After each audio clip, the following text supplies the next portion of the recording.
Welcome to the Lowdown Podcast, the show where we dive deep into the topics that directly impact the evolving originator. I'm your host, Connor Bartley. Bam! And joining me today is Rutherford Yeates. Rutherford is out of Birmingham, Alabama, and really in doing some research on him before the podcast, I have to say I'm really impressed by the guy. First, let me just say that you all need to go and check out his Instagram at Mortgages by Rutherford for a quick study on how to set up an IG page. Second, Rutherford, your clients love you, man. Like the reviews, they jump off the page and you clearly just take great care of them. And then third, and I know we spoke briefly to prepare for this podcast, but let me just say, you really come across as a genuine guy that is prepped for growth. Just really impressive. So with all that, let me just say, welcome to the Lowdown, Rutherford. Thanks for having me, Connor. Excited to be here.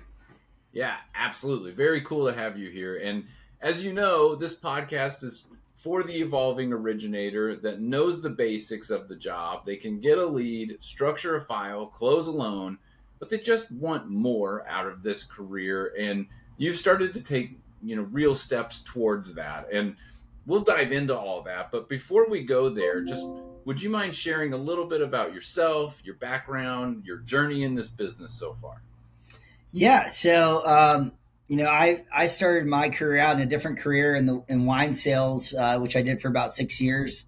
Went into software sales for just a year and was doing some rental properties. I had a great Airbnb in New Orleans at the time and got out of that, brought my money back to Birmingham and started investing in real estate here when one of my colleagues now reached out to me and said, "Hey, happy work anniversary." And I said, you know anyone hiring? And asked if I wanted to be an LO. And I said, I had no idea what that even meant.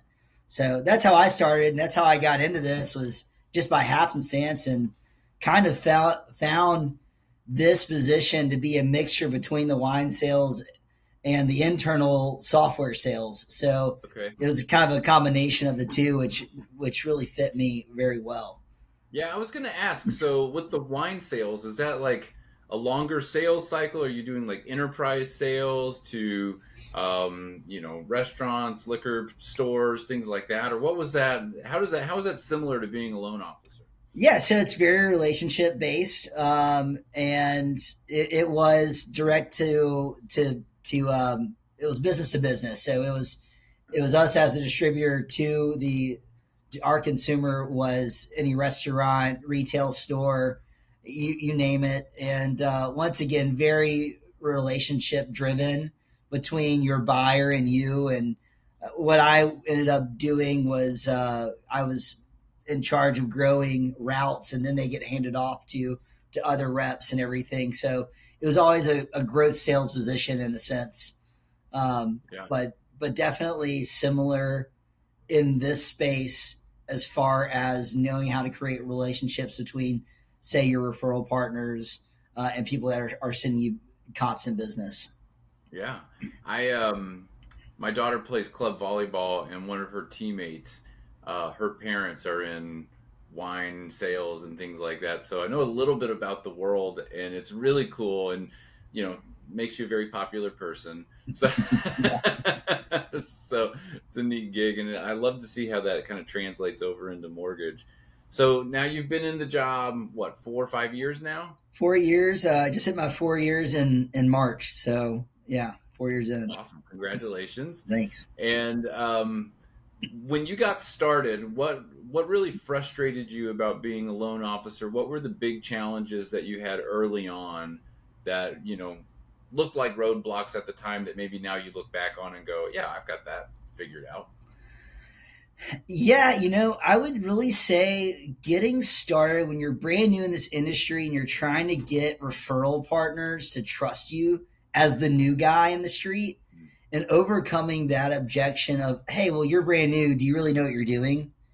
And I think it was something probably for the first month or two that I'd struggled with. And then I found the right wording on how to overcome that. And it was more of, hey, I've got a whole team behind me. They're not going to let me fail. If I mess something up, they're going to fix it. And having that assurance behind going into a conversation and really what I remember doing at the time was just overcoming objection by mentioning it, not letting the objection come to me, but just going ahead and throwing it out there. Hey, I am new, but I've got a team behind me, so it's not a problem, right? Right. And then Yeah. they can't bring it to you as an objection. So Right. And so even before we started recording, you even mentioned that things have evolved in terms of your clients and partners. So how take me through that because I'm really curious to hear sort of how things have evolved for you, what changes you've seen, and if it was market driven or if it's just sort of a natural progression of things as you've grown as a loan officer, or like what are you targeting in those relationships, things like that. yeah, I mean, I think it's a little bit of just natural driven as well as market. I when I started, it was in the middle of the refinance boom. I never focused much on refinances, which I think is what set me up for success. Hmm. After all those went away, I was creating referral partner business as while everyone else was focused on the low hanging fruit and the refinances. So my first year in the business, where most loan officers, probably 80% of the deals they did that year were refinances, 90% of my business was actually new purchase business. Yeah. And so when that shift happened, I was already set up for success with these other referral partners because I wasn't focusing on that. And I think that was a big change that hit a lot of loan officers in the face was, oh, I've got to go back to getting the purchase business. So Right. that happened. But I think naturally what happens in this business with your referral partners, as we all know, the majority of our referrals are coming from real estate agents. Is I had this great team of referral partners, and then just little by little they started moving around. My top guy that was in Colorado at the time, he and I absolutely crushed in one of the hottest real estate markets in the nation. I think our stat was we did 14 loans in 8 months together, and 13 out of the 14 went under contract on their first offer. It was something crazy in Colorado. Wow, what a run. And so, that time kind of passed and we're continuing to do business. And then he's like, hey, I'm going to leave Colorado and I'm going to come back to Birmingham and be a pilot. And I was like, great, you know? Okay. And, and it was my own fault. I introduced him to my brother-in-law who's a pilot and they became great friends. So I shot myself in the foot in a way, but I'm happy for him. He's really happy now and he loves it. But, Yeah. At the time, your brain is scrambling like, this guy just did $8 million of real estate loan volume with me in 8 months. Yeah. How do you replace that? How do you replace that volume, that income? And so, immediately, and that was really the beginning of my career. I hadn't even hit my full year yet of being in the business. And I'm like, oh my gosh, this gold mine out here in Colorado is disappearing.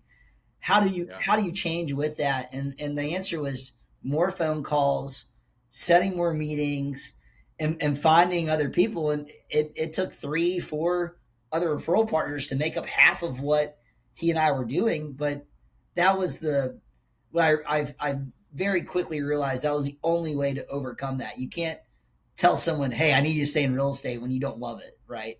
Right. So, Yeah. yeah.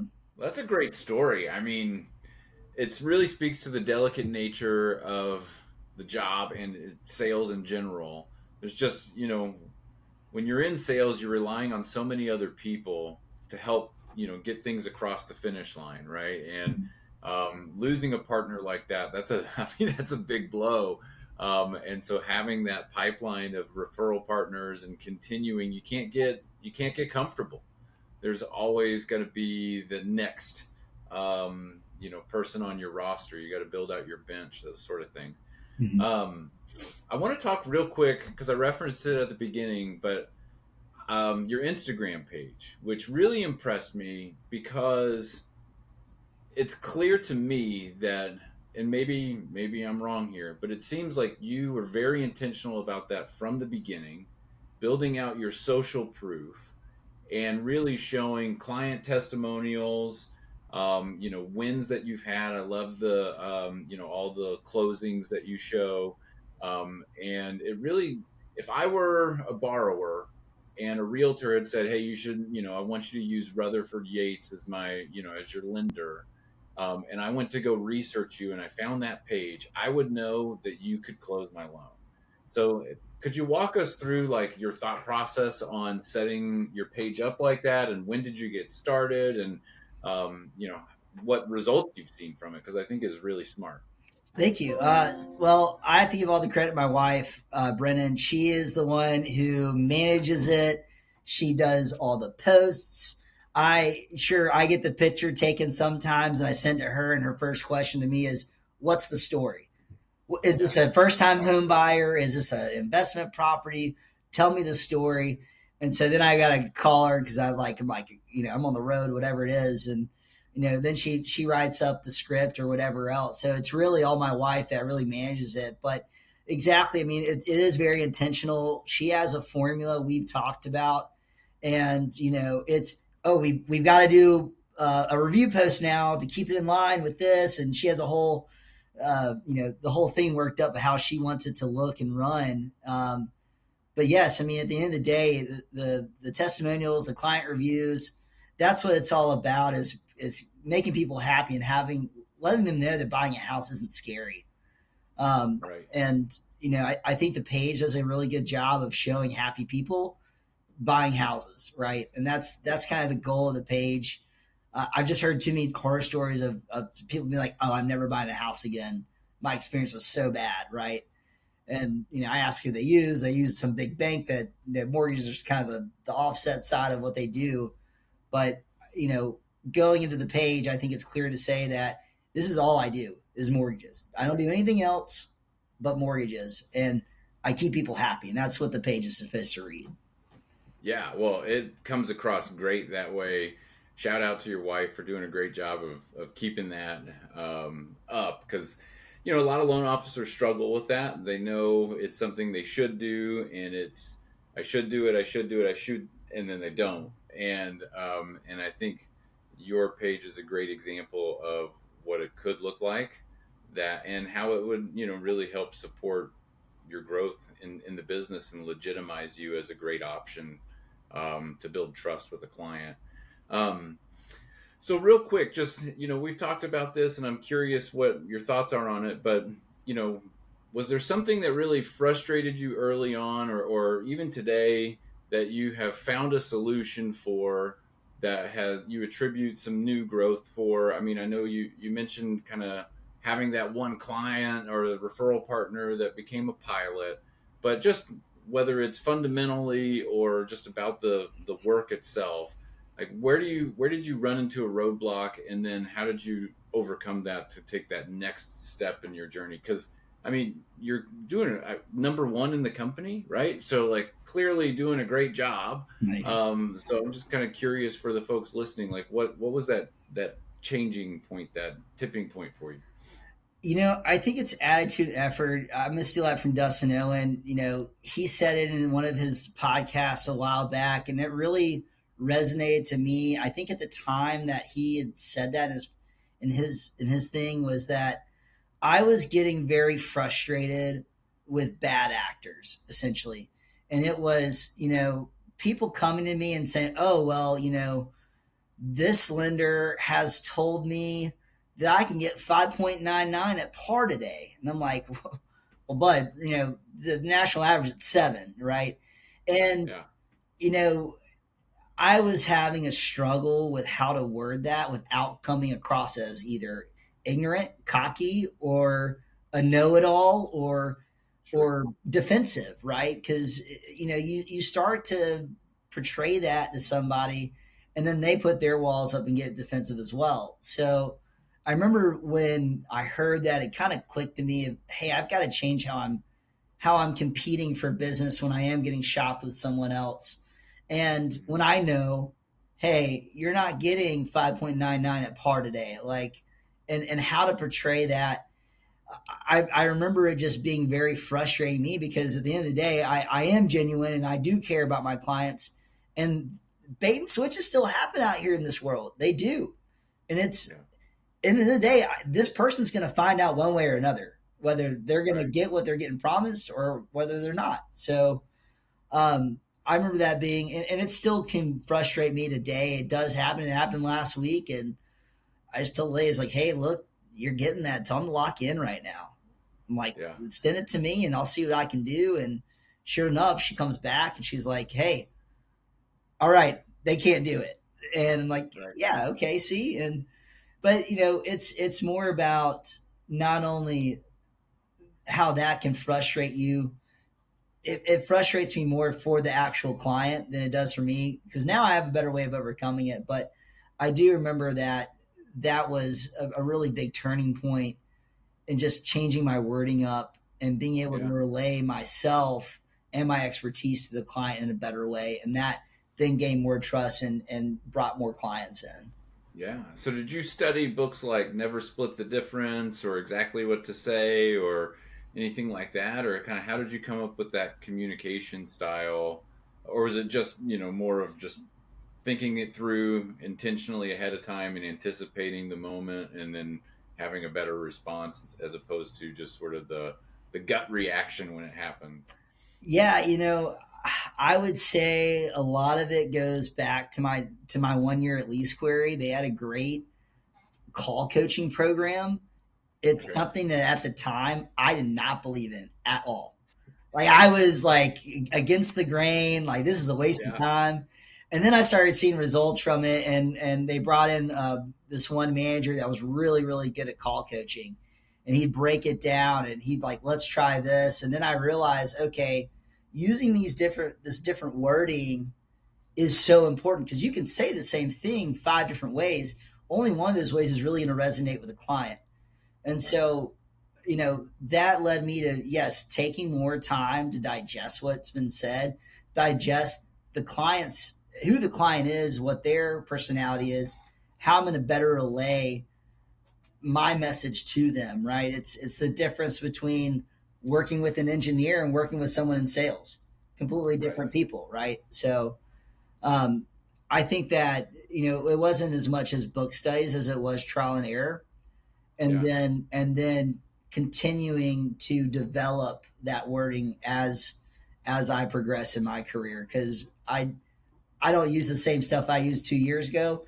I'm going to change up the wording that I use today in 3 months probably. Yeah. It's just ever evolving and learning from what works and what doesn't work and the best way to relay that message to someone to make it more clear for them. Yeah, love that. So shout out Dustin Owen. You mentioned him. Great, the Loan Officer podcast. Everybody listen to it. Um, and he's one of the coaches in this industry.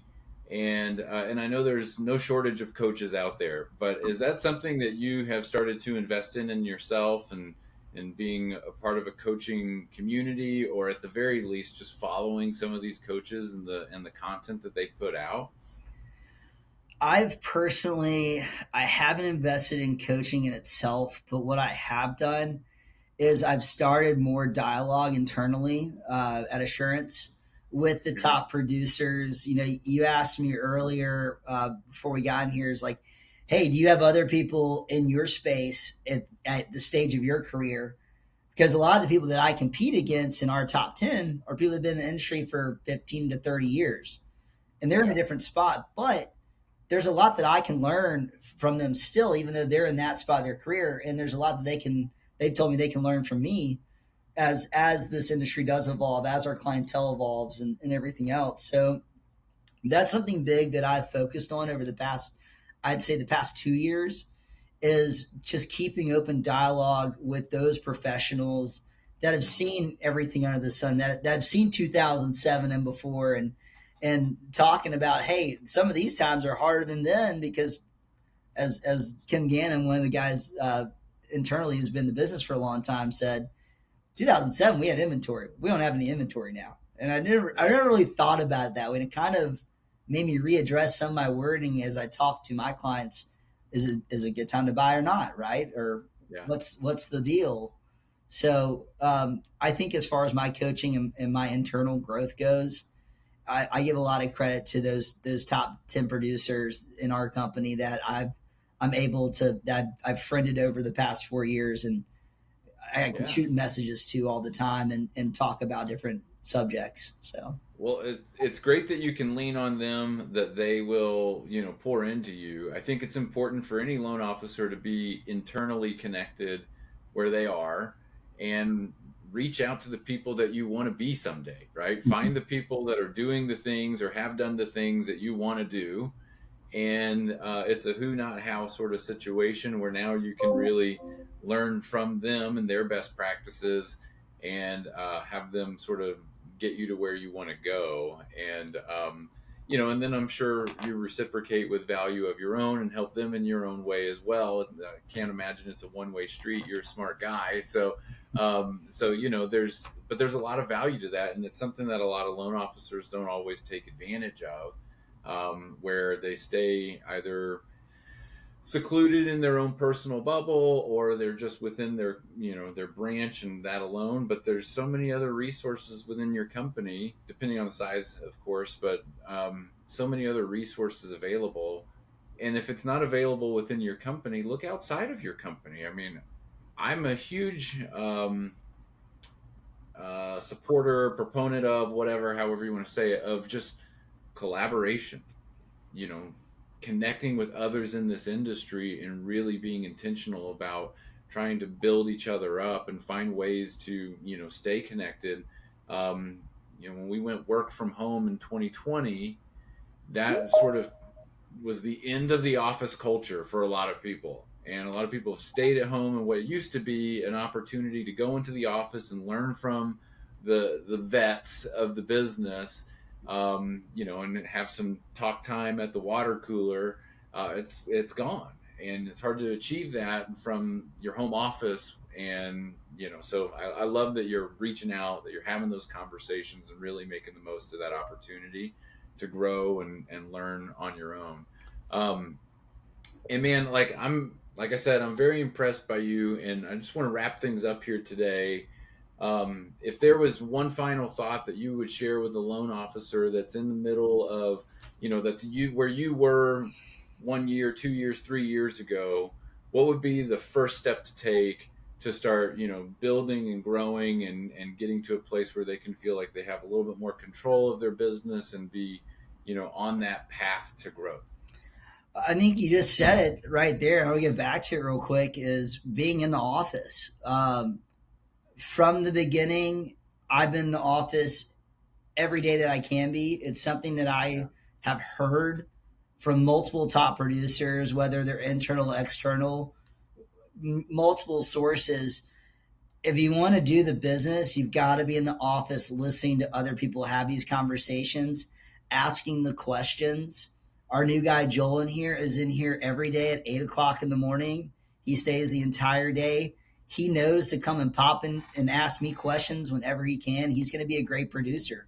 And you can see Yeah. it because he's willing to, he wants to learn it. He wants to know it. He asks the right questions. And I think that once again, any top producer I've ever talked to is in the office. They're not isolated.